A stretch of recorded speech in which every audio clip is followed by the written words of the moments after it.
So you wanted to do because అక్కడ రవితేజ గారి ఆపోజిట్గా చేయాలి విలన్గా అన్నది ఉందా, రాజమౌళి గారి మూవీ అని ఉందా, లేకపోతే మీరు యూ థాట్ ఆ రోల్ జస్టిఫై మై చేయగలను? బేసిక్ థాట్ వాజ్ నేను విలన్ అవ్వాలి, నేను ఫ్రెండ్ రోల్స్ చేస్తున్నాను. ఓ అప్పటికి ఇంకా ఫ్రెండ్ రోల్స్ చేస్తున్నాను. Oh, అతను ఒక్కడే సినిమాకి ఒక చిన్న నెగిటివ్ రోల్ ఒకటి వచ్చింది.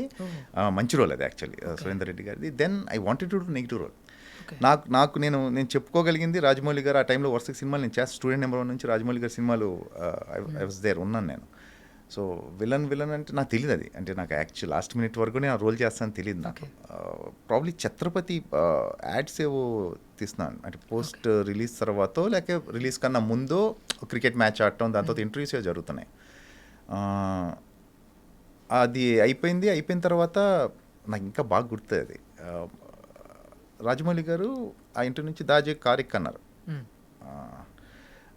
మధు అని చెప్పి ఇప్పటికీ ఉన్నారు రాజమౌళి గారి దగ్గర. మధు వస్తుంటే ఎందుకు ఆపి ఆయన డ్రైవ్ చేస్తున్నా, నేను కూర్చున్నాను పక్కన. నాకు ఇంకా బాగా క్రిస్టల్ క్లియర్గా గుర్తు. సో ఈ వాజ్ లైక్ ఏంటో ఆయన ఒక కథ ఏదో చెప్తా ఉంటే, నేను ఒక సర్టెన్ టైం తర్వాత నాకు ఇది ఎక్కడ చెప్పలేదు నేను యాక్చువల్లీ. ఇంకో క్యారెక్టర్ ఒకటి ఉంటుంది, రవితేజ చంపేస్తాడు బావుజీ వాళ్ళ కొడుకు క్యారెక్టర్, నెక్ బెల్ట్ పెట్టి. సర్లే మనకి ఈ క్యారెక్టర్ అనుకుంటా సెట్ అయిపోయిందిలే, ఇంకే అంటే మంచి క్యారెక్టర్ అది. బేసిక్గా రాజమౌళి గారి సినిమా అంటే వర్క్ చేస్తున్నాం కాబట్టి నాకు అప్పుడు బాగా తెలుసు, అంటే వాల్యూ తెలుసు విలన్ రోల్ ఉంటే ఎలా ఉంటుంది. అప్పటికే సై, ఛత్రపతి, కాటరాజు, సుప్రీతికి సైర్ ఇవన్నీ కూడా చేస్తున్నా కాబట్టి ఒక విలన్ రోల్ పెడితే బాగుంటుంది రాజమౌళి గారి సినిమాలో అనేది తెలుసు, దాని వాల్యూ తెలుసు నాకు. సో ఐ వాజ్ ఎక్స్పెక్టింగ్ ఆ రోల్. కాకపోతే ఏంటంటే టిట్లా క్యారెక్టర్ అనేసరికి ఐ వాజ్ లైక్ హ్యాపీ. అంటే సో ఎందుకో ఫీలింగ్ ఉంటుంది కదా, రాజమౌళి గారు లాంటి వ్యక్తి ఒక విలన్ రోల్ ఆ సినిమాలో అంటే దాని ముందు వచ్చిన విలన్స్ కూడా చాలా పెద్ద పెద్ద villain roles. So I was happy. And mostly ఆయన పిక్చరైజ్ చేసే విధానం కూడా ఒక రేంజ్ లో ఉంటుంది. అవునండి, మొత్తం అసలు అంటే రమ గారు కానివ్వండి, అది చాలా డీటెయిల్స్, చాలా టైం తీసుకున్నారు అది. అంటే 2-3 days లుక్ సెట్ అవ్వడానికి టైం పట్టింది. ఇంకా ఆయన చెప్పేదే ఉందండి రాజమౌళి గారిది. సో టిట్లా ఎఫెక్ట్ అయితే ఇప్పటికీ మాకు మీ అజయ్ అనగానే మాకు టిట్లా అనే పేరే ఎక్కువ. ఆల్మోస్ట్ నాకు తెలిసి ఒక 18-19 years అయిపోయింది అనుకుంటాను. టిట్లా వచ్చి 2005 సమ్వేర్ అరౌండ్. ఇప్పటికీ టిట్లా అంటే సీదా ఇంపాక్ట్ చూడండి, అంటే ఆయన నాకు ఇచ్చిన క్యారెక్టర్ ఎలాంటిదో చూడండి. ఇంకా అసలు అంటే ఇన్నేళ్ళకి కూడా ఇంకా టిట్లా అంటున్నారంటే. దాని తర్వాత మీ జర్నీ ఎలా, what was the change, transformation? దాని తర్వాత the problem with Titla is, నేను అనుకుంది నాకు బాగా పేరు వచ్చింది, I made lot of money out of Titla character వల్లే నాకు కెరియర్ ఫామ్ అయింది, అంతా ఓకే. కాకపోతే నాకు ఒక టైం తర్వాత అంటే ఇమ్మీడియట్గానే చాలా ఇంకా దీనికన్నా మెనెసింగ్ ఏముంటాను నేను, దీనికన్నా విలనే ఉంటుంది. అన్లెస్ అంటిల్ ఆ టైంలో చాలా మెనెసింగ్ విలన్ క్యారెక్టరైజేషన్ అది, దానికన్నా నేను భయపెడతాను. సో ఐ థాట్ ఎక్కడో షిఫ్ట్ అవ్వాలి మెల్లగా, అంటే అన్ని క్యారెక్టర్స్ చేసే పరిస్థితి రావాలి. ఇప్పుడు యాజ్ ఎ విలన్ మీరు చేస్తున్నప్పుడు మీకు బాడీ ఉన్నంత వరకు, ఏజ్ ఉన్నంత వరకు okay. You have to be around. When it goes off like age పెరిగే కొద్దీ మీ బాడీ అంతా కూడా దాని లోపల మీరు క్యారెక్టర్గా ట్రాన్స్ఫార్మ్ అయిపోవాలి. So that was my plan. Vikramarkudu ఆ టైంలో కొంచెం బాడీ విగ్రహం అంతా సాలిడ్గా ఉంది కాబట్టి అది okay, it goes after it's been 19-20 years now. So దీన్ని ఎట్లా చేయాలనే దాంట్లో మెల్లగా పాజిటివ్ రోల్స్ చేయడం. ఇష్క్ వచ్చిన తర్వాత విక్రమ్, థ్యాంక్స్ టు విక్రమ్, ఇష్క్ రావడంతో అగైన్ ఒక బ్రదర్ రోల్ అలా వెళ్ళిపోయింది ఇంకా అసలు కెరియర్. అసలు హ్యూజ్ ట్రాన్స్ఫర్మేషన్. అసలు అలా యాక్సెప్ట్ చేసిన ఒక పర్సన్ని ఇష్క్లో brother role, that is also అందులో చిన్న విటీ క్యారెక్టర్ ఉన్నప్పటికీ వెరీ కన్విన్సింగ్.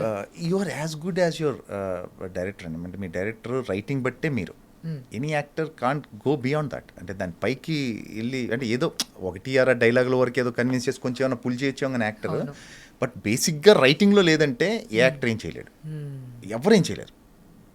అమితాబ్ బచ్చన్ గారు కూడా ఏం చేయలేరు. సో ఏంటంటే you are as good as your writing. మీరు లక్కీ అయితే మీరు మంచి మంచి సిచ్యువేషన్స్లో ఉండే చాలా మంచి సిచ్యువేషన్స్ దొరుకుతాయి టు ఎనాక్ట్ ఆన్ స్క్రీన్. లేదంటే ఒకటే యూజువల్గా టైప్ కాస్ట్ చేయడం ఎక్కువ మన దగ్గర. You keep on type casting, అంటే విలన్ చేస్తే విలనే ఫ్రెండ్, అది యూజువల్లీ జరుగుతుంది. But luckily things have changed now. Because మీకు కూడా అది మొనోటనస్ అయిపోయి. అవును, నేను చాలా ఏళ్ళు ఫ్రెండ్గా చేశాను, చాలా ఏళ్ళు విలన్గా చేశాను.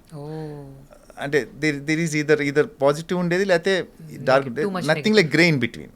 అంటే డార్క్ ఉండేది, లేకపోతేనేమో మంచి గ్రే ఒకటి ఉంటుంది కదా మధ్యలో, ఒకటి చాలా ఉంటాయి. ఇప్పుడు ఇష్క్ ఉంది, ఇష్క్ ఫర్ ఎగ్జాంపుల్ తీసుకుంటే మీకు ఫాదర్ అంటే భయం ఉంది, సిస్టర్ అంటే ప్రేమ ఉంటుంది, నితిన్ క్యారెక్టర్ అంటే ఇష్టం ఉండదు నాకు, వైఫ్కి అబద్ధం చెప్పాను అది కవర్ చేసుకోవాలి.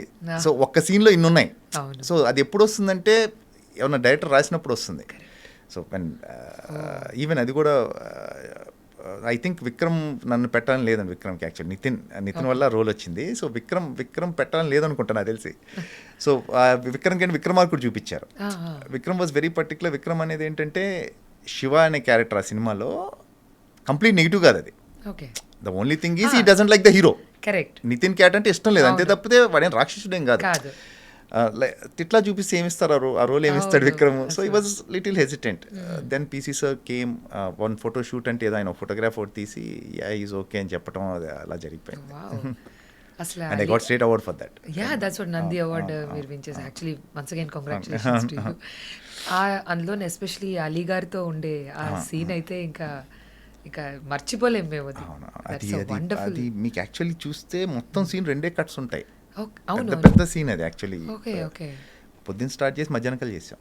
అయిపోయింది 2 అవర్స్లో అయిపోయింది సీన్ అది. పీసీ గారు హిలేరియస్గా ఉంటుంది ఆ ఫిల్మ్. అదే మీరు బావగారు అని చెప్పి రెస్పెక్ట్ ఇచ్చే సీన్ అది. కానీ తర్వాత airport scene also was again ఇవన్నీ ఇట్ ఆల్ కమ్స్ డౌన్ అంటే మీకు వేరే యాక్టర్స్ని బట్టండి. మీరు ఎవరితో చెప్పాడు అలీ గారు ఉన్నారు కాబట్టి ఆ సీన్ అంత బాగా పెళ్ళింది.